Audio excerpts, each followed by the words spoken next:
حج، جو کہ ایک عظیم عبادت اور اہم فریضہ ہے، اس قیمتی عبادت کی قبولیت کے لیے کیوں نہ خاص تدابیر اور لاہ عمل تیار کیا جائے اور اس پر عمل کی پابندی کی جائے تاکہ یہ فریضہ خاص بخوبی پائے تکمیل تک پہنچے، شرف قبولیت پائے، عمر بھر کے گناہوں کا کفارہ بن جائے، ہمارے تقوی کو بڑھا دے اور مقصد حیات ہمارا بس بندگی خدا بن جائے۔ تو چلیے جانتے ہیں کہ آخر وہ کون سے اسباب ہیں جو کہ قبولیت کی راہ میں رکاوٹ بن سکتے ہیں۔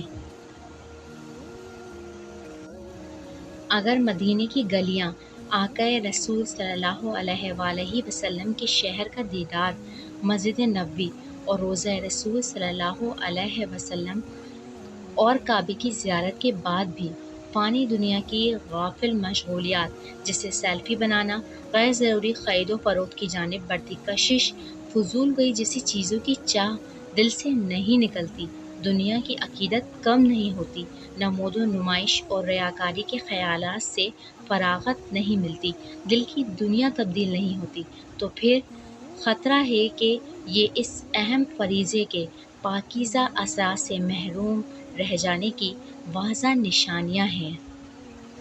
افسوس، آج دوسری عبادتوں کی طرح حج بھی ریاکاری سے محفوظ نہ رہ سکا، آداب حرمین سے واقفیت نہ ہونے، نامناسب تیاری اور ایمان کی کمی کی وجہ سے یہ قبولیت کی بلندی تک پہنچنے سے قاصر رہ جاتا ہے۔ دل، روح، نظر اور خیالات کی پاکیزگی پانے کے لیے ایمان کو بنانے کی محنت نہ کی گئی، نتیجتاً اس کے گھر کے طواف، اس کی نشانی، اس کے جلووں کے حسین احساسات نے بھی عشق حقیقی سے محروم رکھا۔ زندگی یوں ہی پہلے کی طرح رہتی ہے، پھر دنیا اور نفس کی بے لگام خواہشیں آ گھیرتی ہیں، کیونکہ دل اس کے عشق کے احساس سے خالی تھا تو اطاعت کی طلب دھیمی رہ جاتی ہے، نافرمانی کا خوف مانع پڑ جاتا ہے۔ خود میں مثبت بدلاؤ، اطاعت الہی کی جانب رغبت بڑھانے اور مناسک حج کی ادائیگی کو اخلاص کے ساتھ خوش اسلوبی سے نبھانے کے لیے ضروری ہے کہ ہم ان آداب حرمین کا مطالعہ کر کے ان پر لازماً عمل کریں۔ سفر حج کا آغاز سچی اور پاک نیت سے کریں اور سفر کی سنتوں پر عمل کریں۔ جہاں تک ہو سکے سفر میں کم سے کم 2 آدمی جائیں، تنہا آدمی سفر نہ کرے۔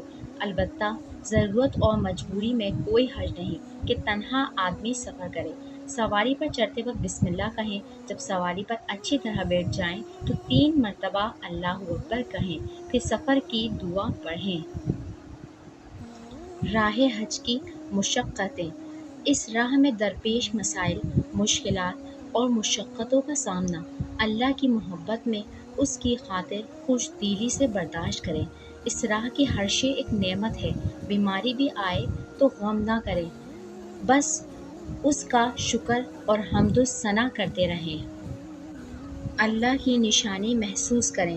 ویسے تو نظر جدھر اٹھے ہر طرف اللہ کے جلوے ہیں، مگر حرمت والا شہر مکہ اللہ تعالیٰ کی آیت کبریٰ ہے، کعبہ آیت کبریٰ ہے، کعبہ اس ذات عظیم کا گھر ہے۔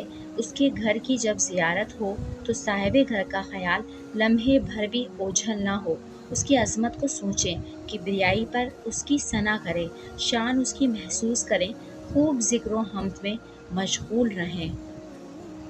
وقت طواف نگاہیں نیچی ہو۔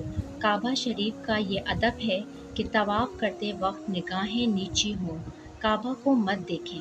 طواف کرتے وقت کعبہ کی طرف جان بوجھ کر دیکھنا مکروہ اور خلاف ادب ہے۔ دل کی حفاظت کریں۔ قوت ایمان بڑھانے کی کوشش ہر پل ضروری ہے اور یہ قلب کی صفائی سے بڑھتا ہے۔ برے خیالات سے بچیں، ذہن و قلب کو پاکیزہ خیالات سے مزین کریں، لوگوں کو معاف کریں، معافی سے پیار اور انتقام سے نفرت کریں، یوں قلب کو آلودگیوں سے شفاف رکھیں۔ حفاظت نظر کا خاص اہتمام ہو۔ نظر کی حفاظت اور بد نظری سے بچنے، حیا کے تقدس کو تھام رکھنے کا حکم ہے اور روح کی پاکیزگی کا اصل محور نظر کی پاکیزگی ہے۔ نگاہیں نیچی رکھیں، ادھر ادھر نہ دیکھیں، اس کی حفاظت سے غفلت ہرگز نہ برتیں، بد نظری ہی دل کی بربادی کا دروازہ ہے، کثرت استغفار ہی اس گناہ کا کفارہ ہے۔ فضول گوئی سے احتیاط کریں، غیر ضروری بات چیت سے پرہیز کریں، عبادت، ذکر، تلاوت، طواف، سجدوں کی کثرت میں مصروف رہیں، اور تھک جائیں تو کعبہ شریف کو دیکھتے رہیں، وہاں دعائیں قبول ہوتی ہیں، اپنی مناجات اس کے گوش گزار کر دیں۔ ہدایت برائے زائرین مدینہ منورہ۔ روضہ رسول صلی اللہ علیہ وآلہ وسلم اور مسجد نبوی میں خوب درود شریف پڑھیں۔ نظر جب روضہ رسول صلی اللہ علیہ وآلہ وسلم پر پڑے تو اپنے آپ کو وہ عاشق تصور کریں جو صدیوں سے اس ایک دیدار کی طرف دل میں لیے دن رات تڑپ رہا ہو۔ آج جو یہ مراد برآئی تو دل بے قابو ہے، زمین پر پاؤں نہیں لگتے۔ اس عظیم خواہش کے پورا ہونے پر دل ایسا محسوس کرتا ہے جیسے یہ ایک خواب ہو، اور کبھی وہ اس خواب سے باہر نہ نکلنے کی آرزو دل میں لیے بس اس مقام افضل کو تکتا جا رہا ہو۔ شکر خدا کریں، وہ مقام جو عرش اعظم سے افضل ہے۔ اگر آپ اس جگہ پہنچیں تو خدا کا شکر کریں، اپنے نبی علیہ السلام کی خدمت میں نہایت ادب سے سلام پیش کریں، اپنے رب سے دعائیں مانگیں، مغفرت مانگیں، اپنے نبی صلی اللہ علیہ وآلہ وسلم کی سفارش مانگیں، ہدایت مانگیں، عافیت مانگیں، ایمان کی طاقت مانگیں، تقویٰ مانگیں، اطاعت کی توفیق مانگیں، نافرمانی سے اس کی نفرت مانگیں، سارے عالم پر اس کی رحمت مانگیں، اپنے حج کی قبولیت مانگیں، اور واپسی پر اپنی تمام نفسانی خواہشات کو اس کے احکامات کے آگے پیروں تلے کچل ڈالنے کی ہمت مانگیں۔ اے اللہ، ہم سب کو اس عظیم سفر حج کا مسافر بنائے، اور گناہوں سے پاک صاف ہو کر پلٹنے کے بعد پھر اس دلدل میں پھنسنے سے بچائے۔